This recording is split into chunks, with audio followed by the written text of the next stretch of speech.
Sea monsters, the stuff of nightmares. But for cameraman Bob Cranston, they're almost an obsession. He dives into the depths of the open ocean to encounter a creature called the Humboldt squid. His fascination with these beasts will send him into distant waters, into the lives of a strange and alien clan.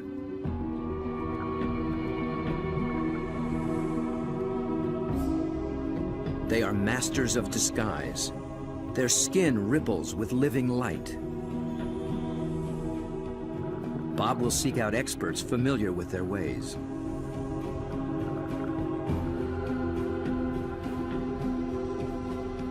And he takes up a dangerous quest to connect with the fearsome Humboldt down in the dark. Do they flash a welcome or a warning?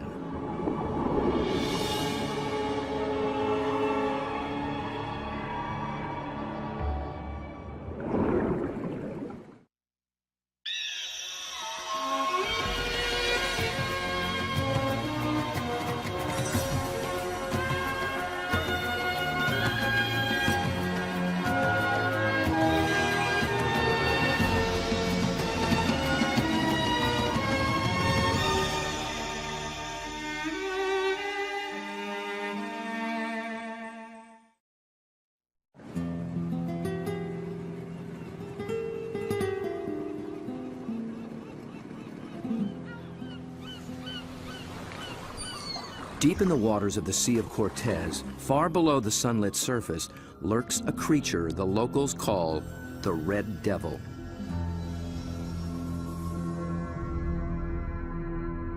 It is armed and dangerous. Its writhing limbs come equipped with 1,000 suckers, each full of flesh-tearing teeth. These devils come in the dark of night, rising from the abyss to within a few hundred feet of the surface. They are large, aggressive, in-your-face squid called the Humboldt. They're one of the most formidable predators in the ocean, and almost nothing is known about them.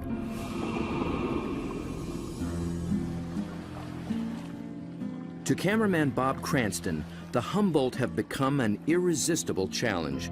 He's one of the few who've descended into their midst, at depths where others fear to follow.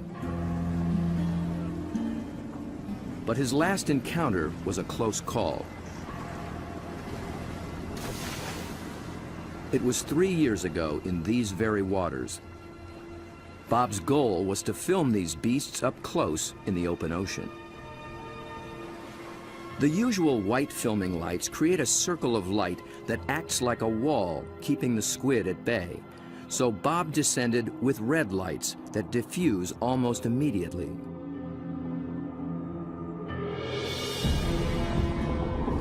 Suddenly, the squid were too close. For an instant, it seemed they would tear him apart.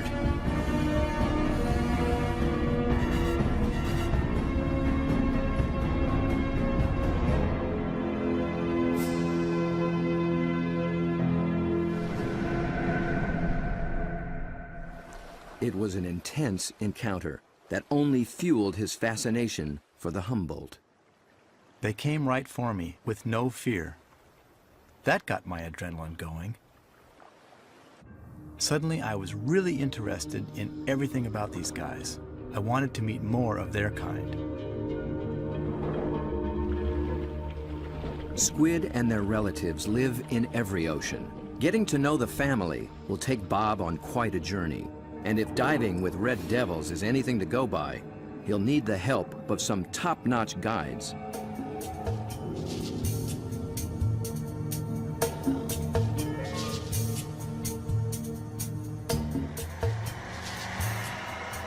Bob begins his quest far to the north in the dark, cold waters of the Pacific Northwest.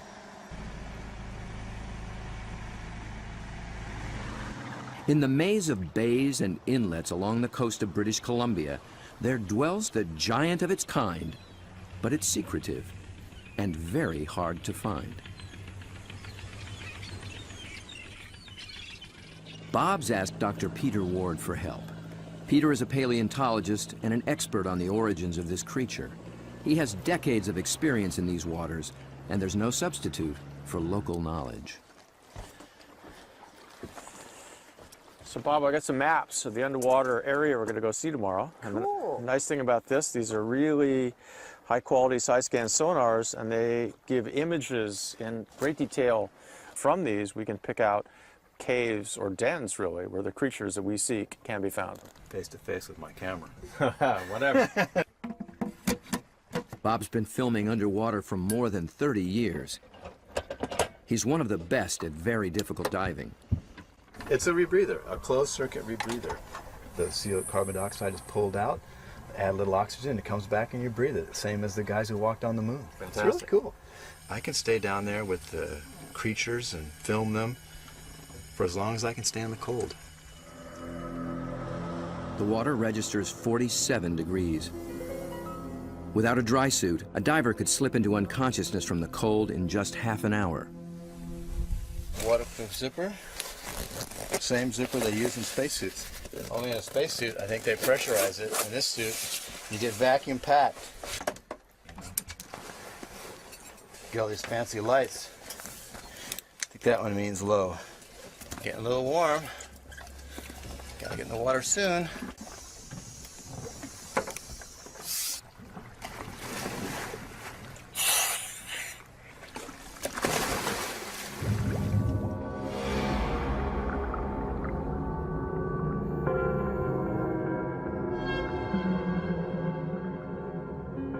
These gloomy green depths are called the Emerald Sea, and although cold, they are rich in oxygen and nutrients. The combination allows creatures to reach enormous size. Down at 60 feet, Bob and Peter pick up a trail of broken and discarded shells. A dead giveaway. Something strong and very hungry has come this way, and often.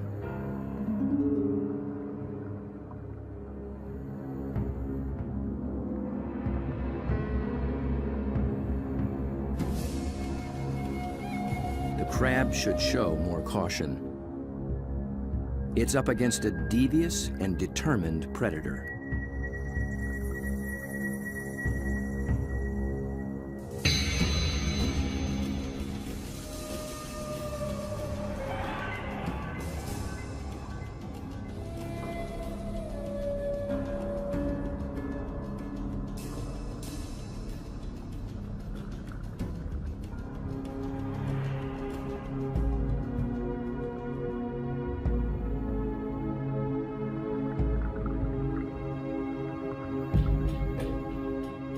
As Bob approaches, his quarry appears to have found him.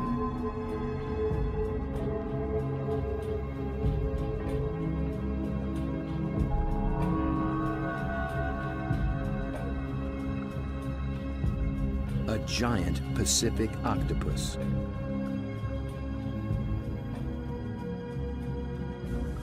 Eight arms of sinewy muscle lined with grasping suckers reach out and gently explore the strange intruder.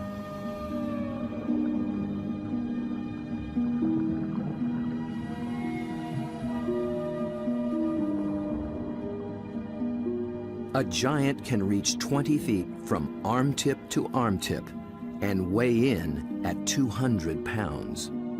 It's the largest octopus in the great clan called the cephalopods, the group that unites the octopus and squid. It's an ancient tribe, the first large predators in the sea.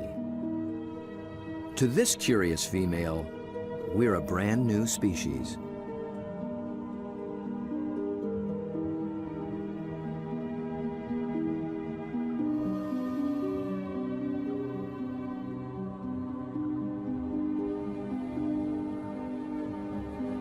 Cephalopod means head-footed, a good beginning in deciphering the octopus's amazing design. The head and body are encased in a large, soft sac, and the foot, derived from its distant relatives, the clams and snails, has become a siphon, a water jet to propel it in any direction.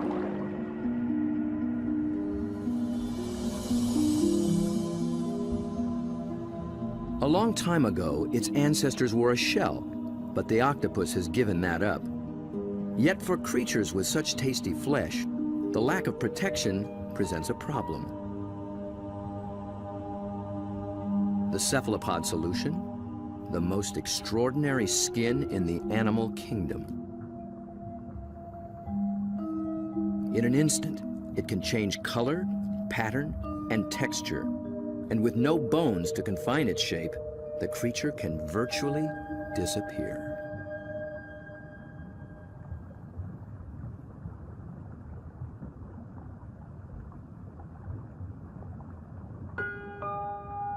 Another female lies sequestered in her den, tending to her brood of eggs. She lays up to 100,000 just once in her life. When they hatch, she will die.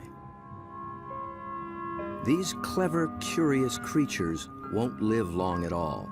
Their entire lifespan is no more than 3 or 4 years.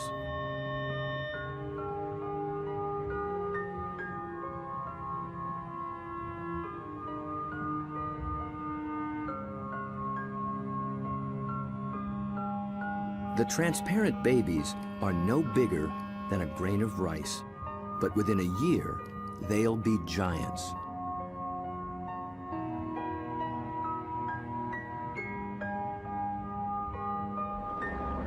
While the lives of these complex beings are all too brief, their line reaches back 500 million years, long before sharks began swimming the seas.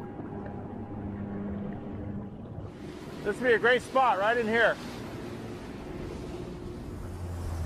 Peter Ward has spent 35 years delving into cephalopod family secrets. He's brought Bob to a special outcropping of rocks. They were once well submerged in a much warmer sea and still hold a record of that long ago time. Fossils are found in these rocks, fossils of relatives of the octopus, actually. They're called ammonites. And how old are they? 80 million years in age. 80 million years. That's true. That is old. Back in those days, cephalopods made beautiful curved shells. And if you dig long enough and hard enough, you can find some beautiful stuff. This is an ammonite. It's a fossil that is actually the direct ancestor of octopus. So this is an ancient cephalopod. It's related to the chambered nautilus. So the tentacles sat here and swam about. A shell is a mobile home and a defense against predators, but it's so cumbersome it makes swimming difficult. Of the almost 1,000 kinds of cephalopods alive today, only the nautilus still wears one. It's a living fossil, puffing along the reefs of the Indo-Pacific as though nothing has ever changed.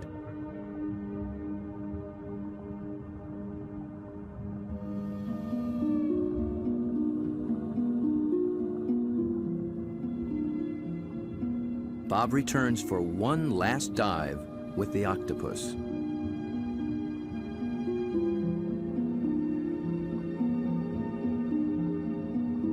I couldn't resist bringing her a treat. All cephalopods are carnivores, and they love crabs. This creature actually reached out to me. I could sense her interest, her intelligence. I could see it in her eyes. There's something about the eyes of these animals just draw human observers in, and especially with the octopus and the cuttlefish, they definitely make visual eye contact with you and maintain it. Dr. John Forsyth studies these creatures' amazing physiology and complex behaviors. And I've come in and played games with octopus where I'll duck down and they'll raise up and look at me, and then I'll raise up and they'll duck down, and this will just go on for 15 or 20 minutes. Like this guy, I can barely see him over there, but when I look up, oh, you know, see, he's coming up. Because I think they look for our eyes. I think they try to make contact with our eyes as well. And I think that's what draws us into watching these animals. Whereas a fish, sometimes I look at a fish and I'm not sure where it's looking. They just have these blank, cold stares. But with a cephalopod, it's really never like that. At the National Resource Center for Cephalopods in Galveston, Texas, John maintains quite a collection.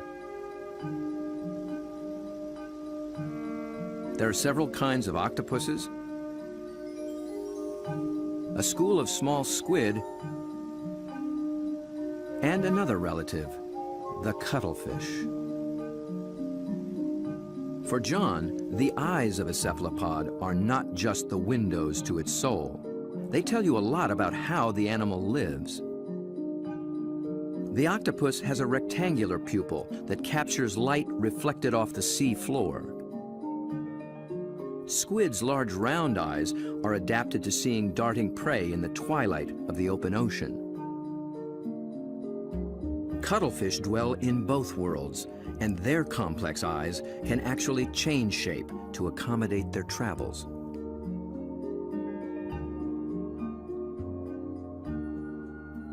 But it's not in their eerie eyes that cephalopods reveal their inner feelings.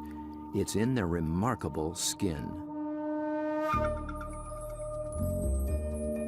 Millions of tiny sacs of pigment, called chromatophores, dot their skin, each controlled by minute muscles. With a little flexing, a cephalopod can flash with rippling bands of color.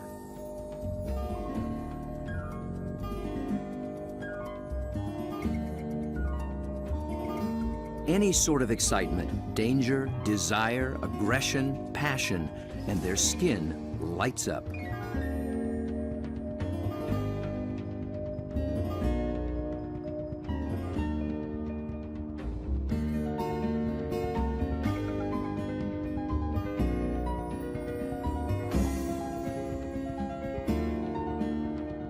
For creatures with no vocal abilities at all, this is the way they communicate, in a language of light and color.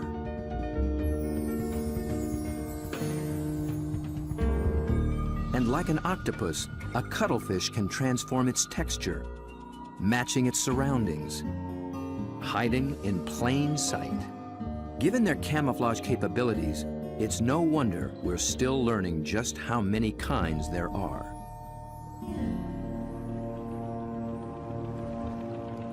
One of the hotspots for new discoveries is the narrow Lembah Strait off North Sulawesi in the island chain of Indonesia. It's a pretty scenic spot. They put it out for this joint, isn't it? I mean, it's magical. John and Bob have come here looking for new species of cephalopods. It's a place primed for strange adaptations. In the shallow, warm water, light and temperatures remain constant, but the channels, inlets, bays, and lagoons create many small, separate habitats, and that leads to high diversity. This is John's fourth trip to Lembah Strait, and each time, something surprising turns up.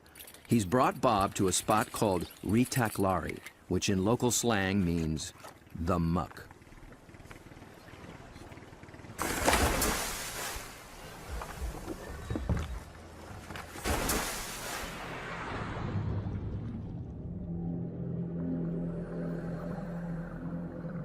At first glance, it's a vast, flat disappointment.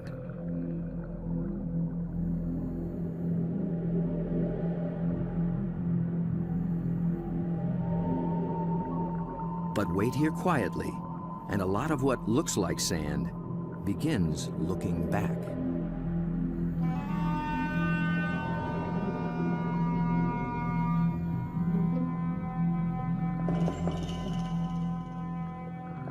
From the still of the muck to the roaring straits, a lot of effort goes into not standing out. Drifting reeds are actually floating razorfish.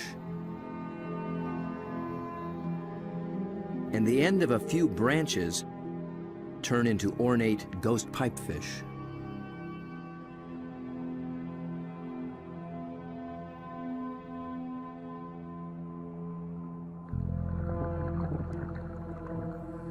Out in the high-speed tides and swirling eddies, fish work hard to keep their footing, digging into the bottom with spine-like fins. But even creeping along on the seafloor, you still have to make a living.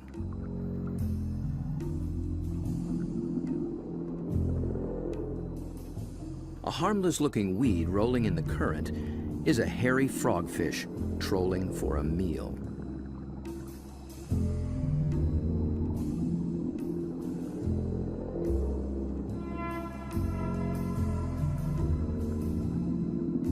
it comes equipped with its own strange lure.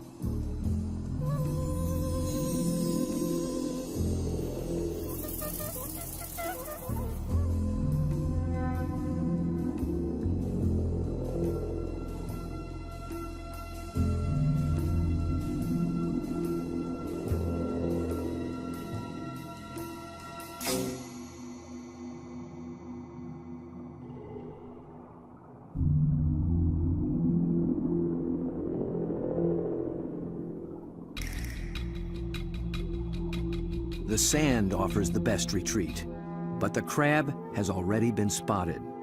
A marginated octopus is the perfect little predator here. Good camouflage, good eyesight, good grip.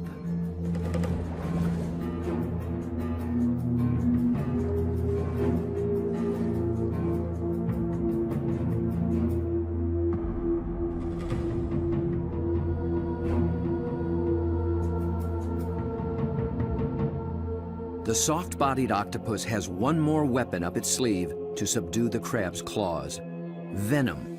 It finds a chink in the crab's armor, injects a neurotoxin, and the struggle is over.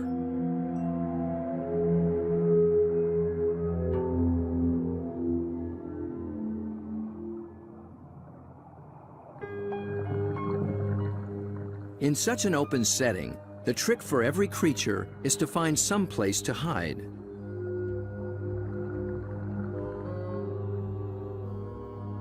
An octopus fits in just about anywhere, and John finds one tucked into a piece of discarded pipe. Perhaps there is something in cephalopod memory that recalls having a shell. Bob and John find this little octopus ambling along with a dark brown bottle tucked under his arms.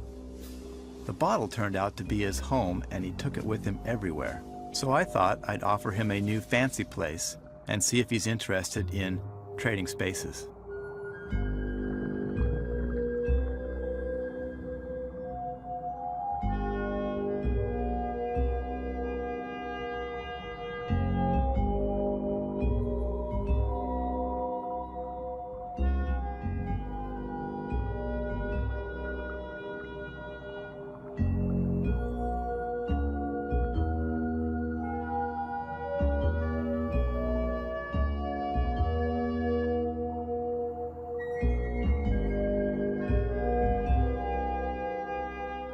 I began to worry he might get confused by this clear glass and wouldn't remember how to get back out.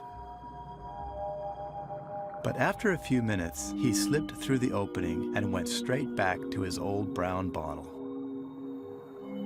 He'd made his choice. I think the clear glass was a little too bright, and besides, there's no place like home, especially when you can take it with you.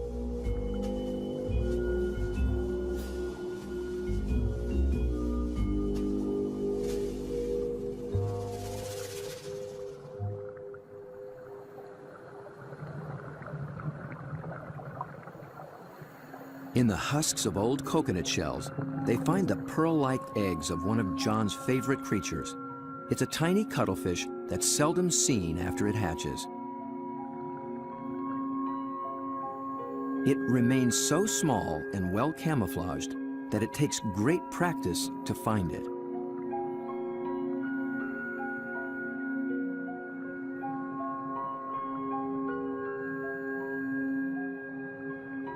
Down on the sea floor, it appears to walk across the bright stones, its rippling colors blending in and standing out.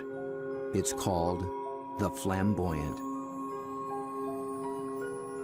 The flamboyant cuttlefish is really in a class by itself, even among cephalopods in a lot of ways. First of all, the vibrant, dynamic, bright colors, the brilliant yellows, the magentas, the pinks and browns. It adds on top of that these passing clouds of color as it's stalking, looking for prey. And of course, that's happening in living skin.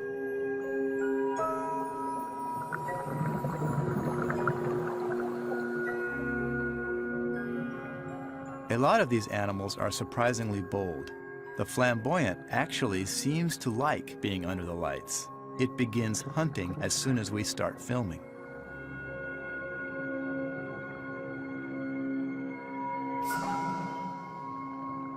My video lights attract little shrimp and crustaceans.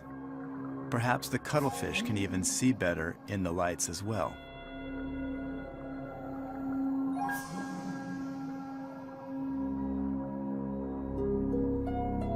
It's only when John sticks out an enormous hand that we see the scale of this little hunter. Next to a 6-foot Humboldt and a giant octopus, it's hard to believe it's one of the family. Not far away, a small octopus has been eyeing the scene. John reaches out for a better look. Every time I touch one of these animals, I'm not gripping it or holding it. My intention is never to frighten the animal in any way. However, I am trying to keep it close to where I can get a good look, but at the same time, the animal knows at any moment it can get away if it wants to.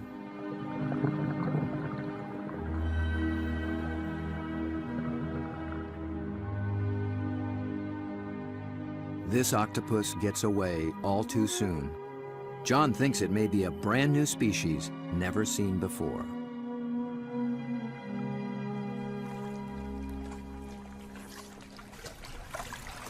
I don't know, Bob. I'm not sure what that is, but it could be a new one. I think it could be a new species. I wasn't expecting to see that. It's not something you've seen before, huh? No, I'm not sure what that would be. It's a cool little critter. Oh, wild.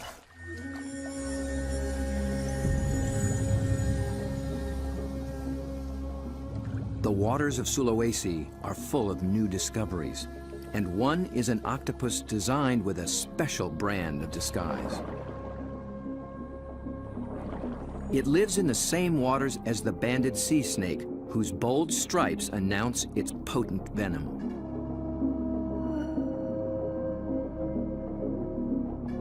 These are banded arms that can make the same impression. When disturbed, the octopus flashes and intensifies the stripes, becoming a sea serpent, coiled and deadly.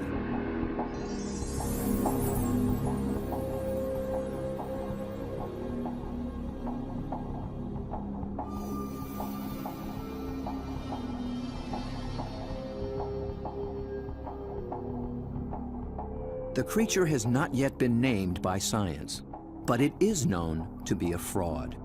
It's a shy nocturnal octopus, and unlike the snake, its venom is virtually harmless. Its stripes are simply a ruse to intimidate would-be predators.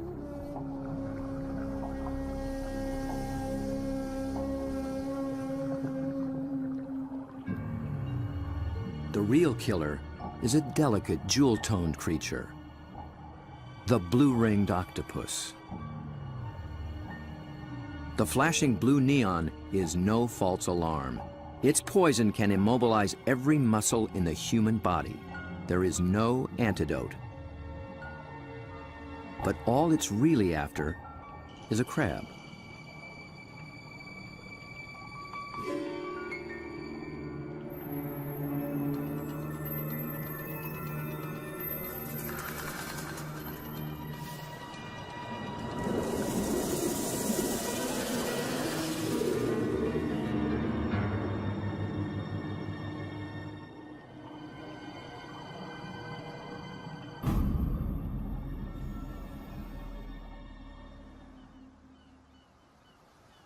The blue-ringed is notorious along the coast of Australia, but it's one of Dr. Mark Norman's favorites.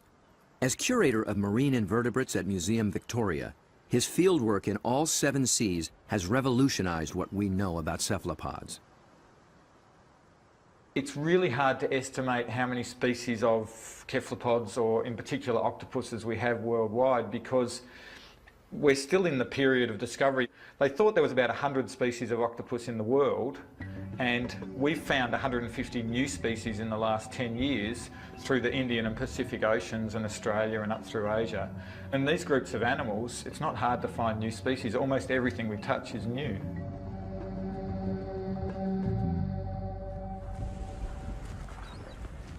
Bob wants to get close to the blue ring in the wild.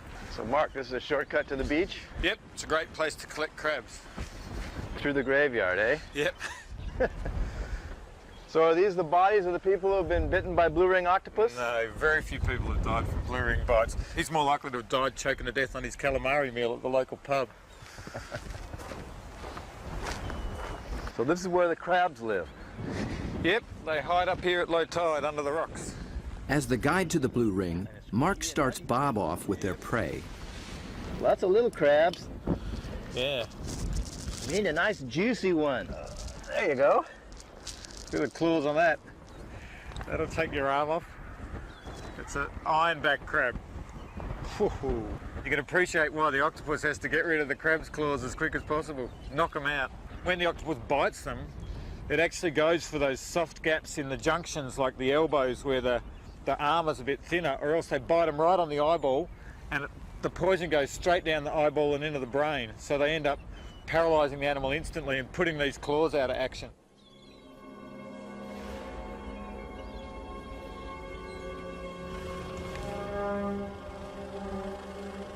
The dive begins after dark, when blue rings are most active. And it's not off some wild remote beach. The deadly blue ring lives just beneath the town pier.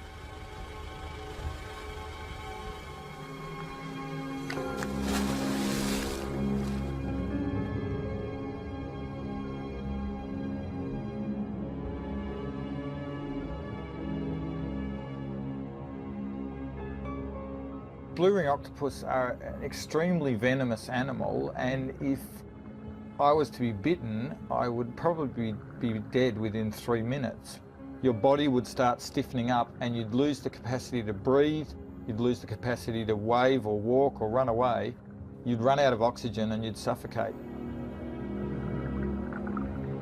But these little animals are really shy, really secretive, and the last thing they want to do is attack humans. They don't eat humans, they don't drag people out of their cars and drag them down the beach. They just feed on crabs. But tonight, not even a crab could catch its attention. This is a male, and he's just found a female. 2 wild blue rings are preparing to mate.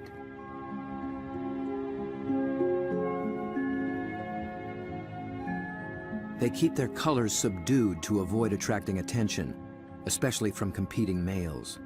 No flashing their electric blue. A temporary aquarium helps Bob film what happens next. After a few minutes of courtship, the male gently slips a special arm into the female's gill slit. He's depositing a packet of sperm, which she will use later to fertilize her eggs.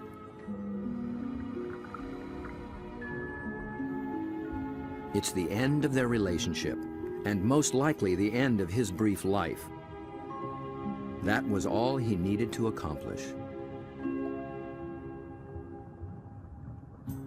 Just beneath the very same pier is another cephalopod almost never seen in shallow water.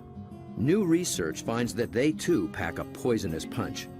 But their bright little stripes have earned them a harmless nickname, the pajama squid. I think these cephalopods are the closest to the cartoon characters. Their little black and white suits and their little frilly lashes behind their eyes and the yellow on the top of the eyes, they're just straight out of a comic book.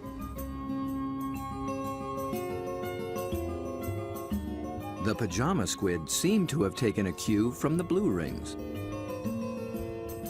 Males grab any passing female and then they try as hard as they can to reposition them so that they're face on, ready to mate, sort of suckers to suckers.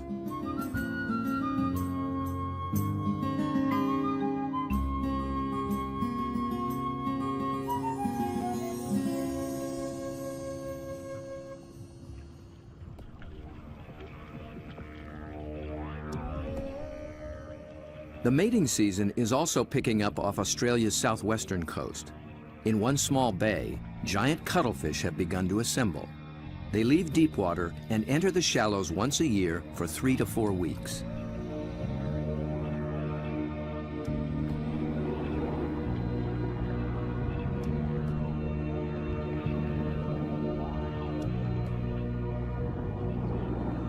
The males are 3 feet and massive, with 8 flowing arms and one all-consuming purpose. A much smaller female takes refuge in the rocks.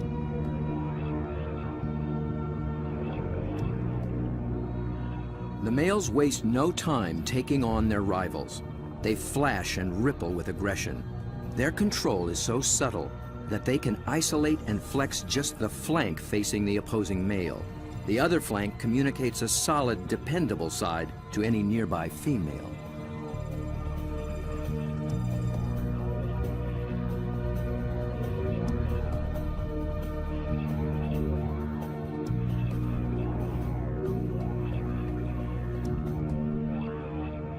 One male has claimed her and takes possession.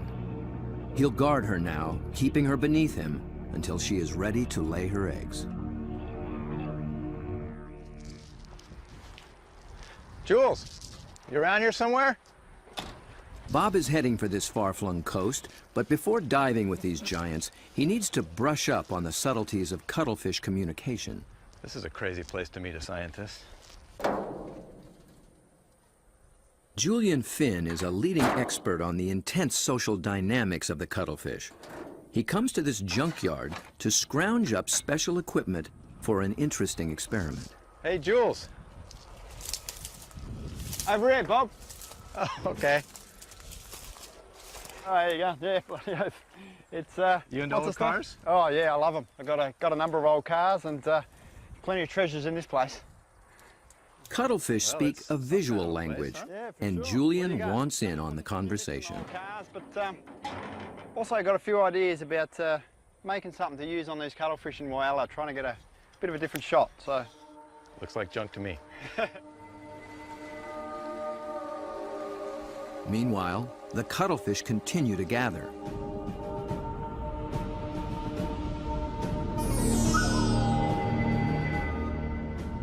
Their complex communication escalates into a kaleidoscope of colors.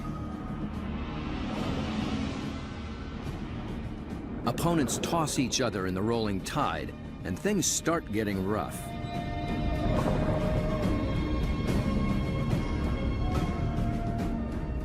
The violence can rip up their all-important skin, sabotaging a male's chance to impress and intimidate. And someone's nursing a torn-off tentacle.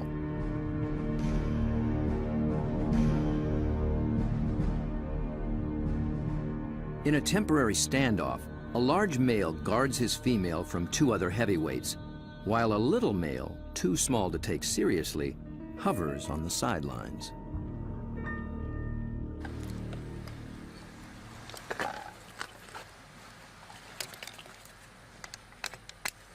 The 2 males on shore get set to join the fray. well, here you go, Jules. I just wanted you to know that my camera's bigger than yours. Mine's a bit different than yours too. Well, yours has a hubcap on the front of it. What I'm hoping to do is film the male's reaction to another male, but instead of having another male there, I'm going to have its reflection. It's when males are the same size that trouble starts, and Julian will present one with its very own reflection. He's studying the displays and the intense competition. He intends to provoke a fight. He approaches a large male who immediately responds.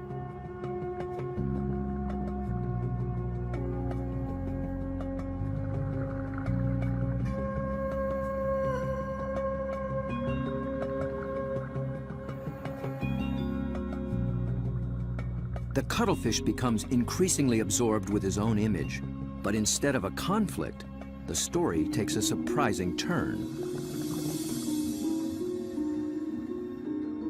The small, unimpressive male has sneaked in and begun mating with the unguarded female. He's not signaled, nor flashed, nor dazzled. He simply grabbed the female for his own, making every attempt to look as much like her as possible.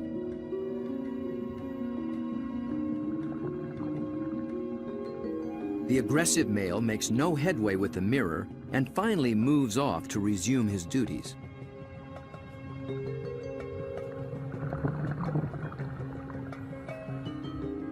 But But he's still distracted, still flashing, and doesn't recognize that his female is mating right under his nose. The little male looks so like another female, he doesn't see the threat.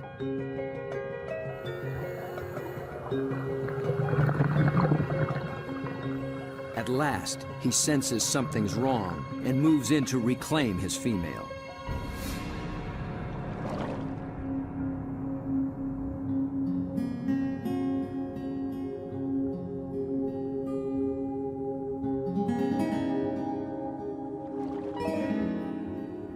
To re-establish their relationship, he presents her with the gift of a crab.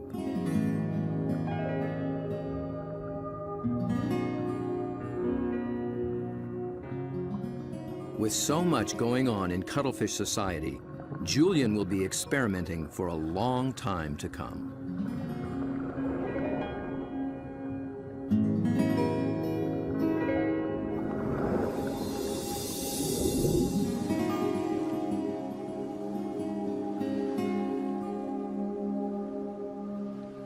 Julian's attempt to interact with the cuttlefish and crack their code has given Bob a daring but dangerous idea. Deep in the waters of Mexico, the mighty Humboldt squid flash their own mysterious signals, and Bob is determined to dive with them again. He intends to engage these aggressive predators by imitating their behavior with a display all his own. Mark Norman and Julian Finn think he's close to crazy. Sure, you've got the blue-ring octopus that can kill you within a few minutes with the poison, yet there's something scarier about a squid that can rip off your flesh and tear out your throat, so to speak. I think you'd be really sensible to work with shark cages with those animals, because the stories I've heard, and they're these massive animals that will effectively skeletonise a cow in a minute because they're such voracious predators. Bob Cranston has no intention of taking this advice. His whole goal is to interact with these squid on their terms, in their world.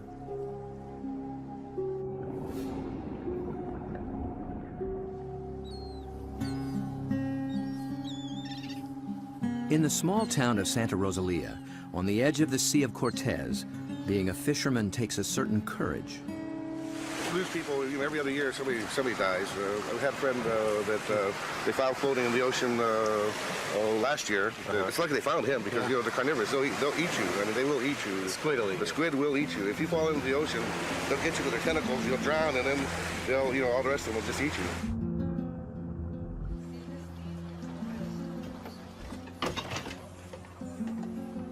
Despite their dread, these fishermen face the Humboldt on a nightly basis. Bob will need their help if he hopes to find when and where the squid are rising.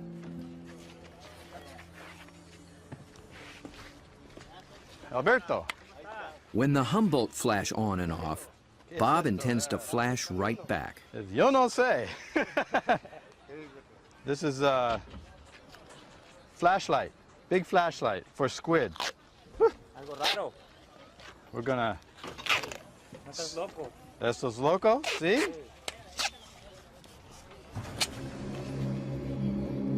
Bob knows perhaps better than anyone just what Humboldt are capable of.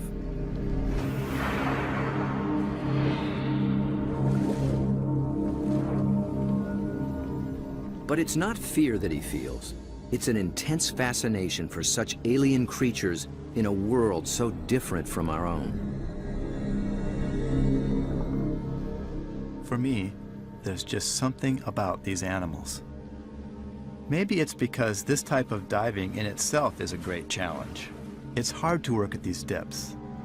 I've managed to go down and physically touch these fantastic creatures, but somehow they're the ones that have taken a hold of me.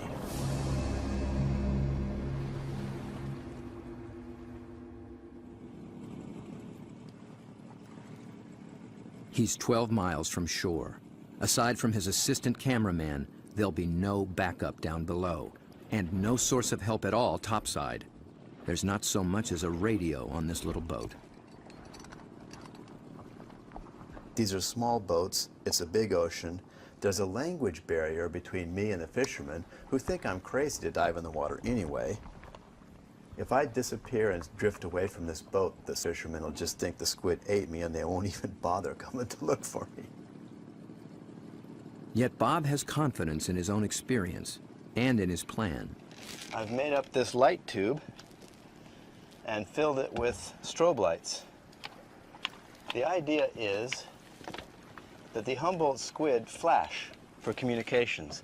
They flash at each other, they flash at the divers, and so I hope to elicit some kind of a reaction from these animals with this light tube.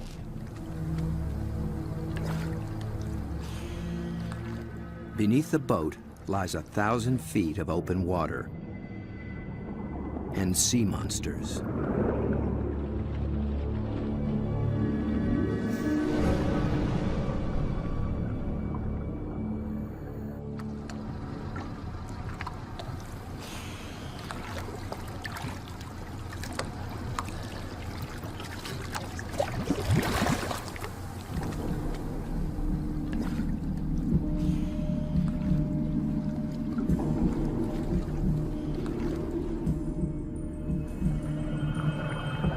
Bob descends, his homemade lightsaber a beacon in the utter darkness.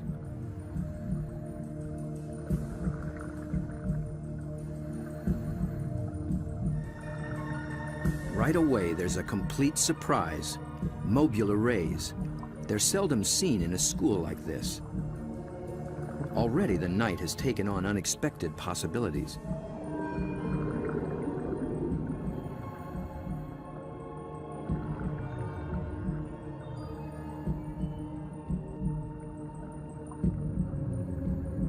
With his depth gauge reading 150 feet, Bob figures he's in squid waters. He powers up.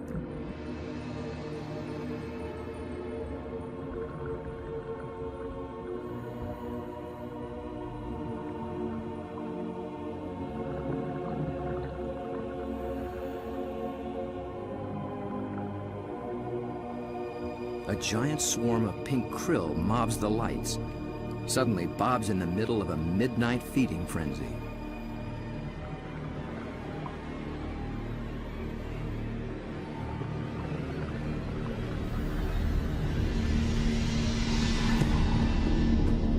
Then, rocketing up from below, Humboldt squid.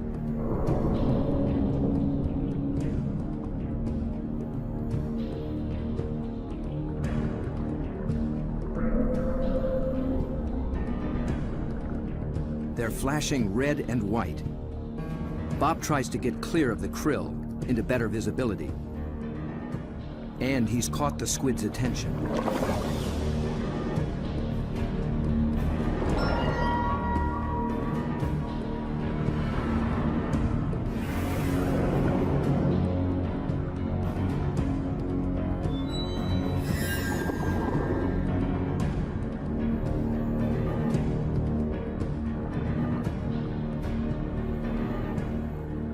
I'm transfixed by this enormous eye up from the deep.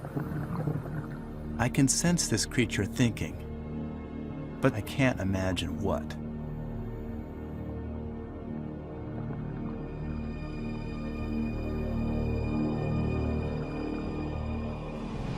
A minute later, contact.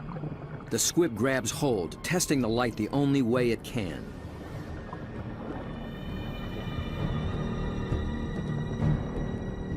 The feel of hard plastic must come as a surprise, and it circles me as though curious. Then, it comes back for more. This time, the aggression is gone. It just seems interested. Amazing.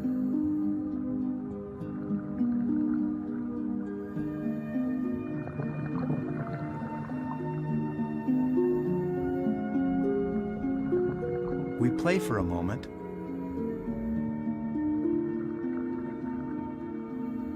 Then suddenly, it's over.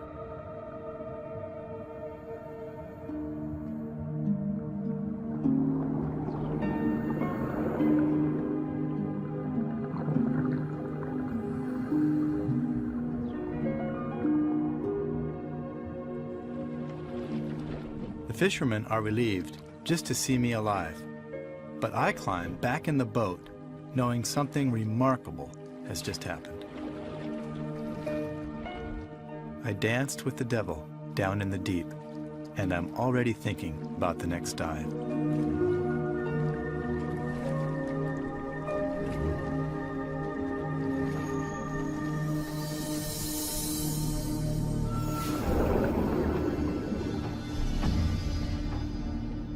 It's certain that Bob will return to dive again with the mysterious Humboldt, perhaps with a new strategy on how to make contact. He's just at the beginning of this extraordinary quest.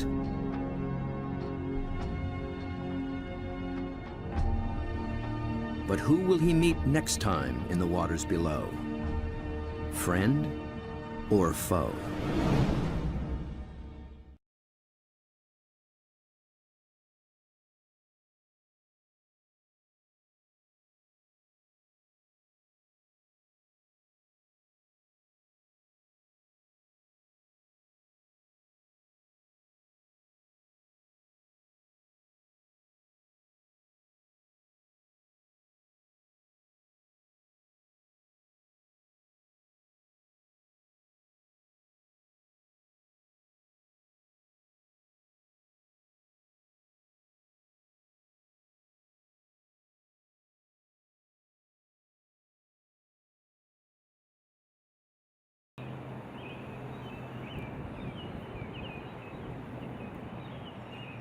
Full of flesh-tearing teeth.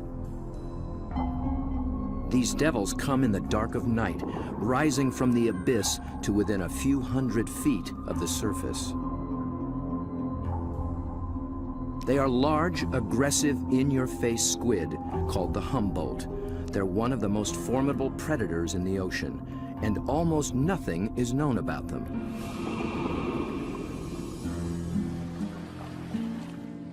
To cameraman Bob Cranston, the Humboldt have become an irresistible challenge. He's one of the few who've descended into their midst, at depths where others fear to follow. But his last encounter was a close call. It was 3 years ago in these very waters. Bob's goal was to film these beasts up close in the open ocean. The usual white filming lights create a circle of light that acts like a wall, keeping the squid at bay. So Bob descended with red lights that diffuse almost immediately.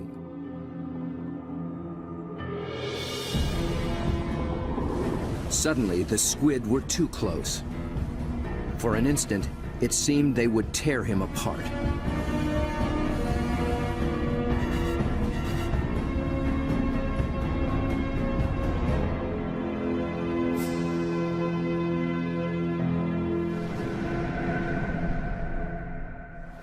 It was an intense encounter that only fueled his fascination for the Humboldt. They came right for me with no fear. That got my adrenaline going. Suddenly, I was really interested in everything about these guys. I wanted to meet more of their kind. Squid and their relatives live in every ocean. Getting to know the family will take Bob on quite a journey. And if diving with red devils is anything to go by, he'll need the help of some top-notch guides.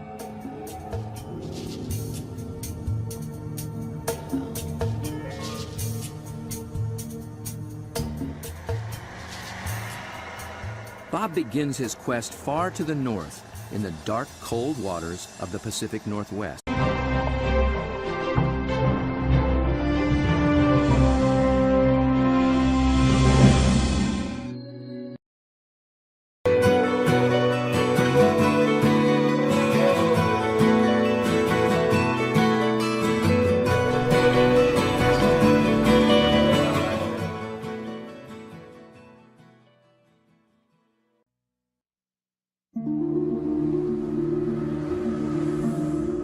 Sea monsters, the stuff of nightmares. But for cameraman Bob Cranston, they're almost an obsession. He dives into the depths of the open ocean to encounter a creature called the Humboldt squid. His fascination with these beasts will send him into distant waters, into the lives of a strange and alien clan.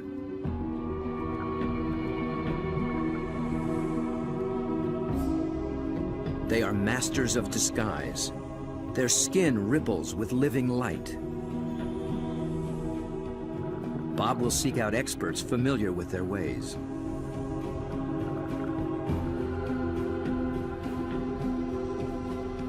And he takes up a dangerous quest to connect with the fearsome Humboldt down in the dark. Do they flash a welcome or a warning?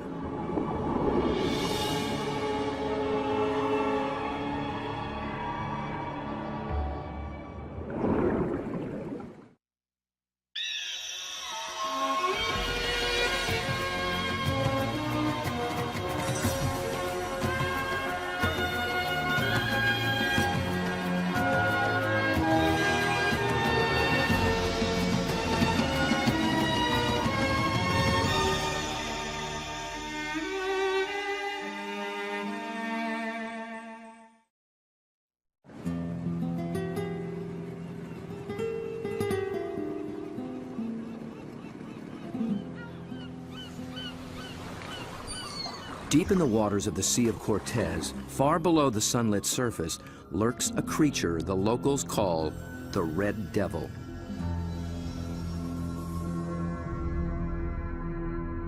It is armed and dangerous.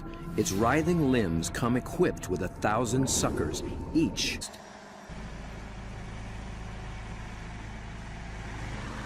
In the maze of bays and inlets along the coast of British Columbia, there dwells the giant of its kind, but it's secretive and very hard to find.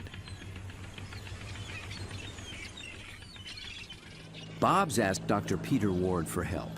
Peter is a paleontologist and an expert on the origins of this creature. He has decades of experience in these waters, and there's no substitute for local knowledge. So Bob, I got some maps of the underwater area we're going to go see tomorrow. Cool. And the nice thing about this, these are really high quality side scan sonars, and they give images in great detail. From these, we can pick out caves or dens, really, where the creatures that we seek can be found. Face to face with my camera. Whatever. Bob's been filming underwater for more than 30 years. He's one of the best at very difficult diving. It's a rebreather, a closed circuit rebreather. The CO carbon dioxide is pulled out, add a little oxygen, it comes back and you breathe it. Same as the guys who walked on the moon. Fantastic. It's really cool.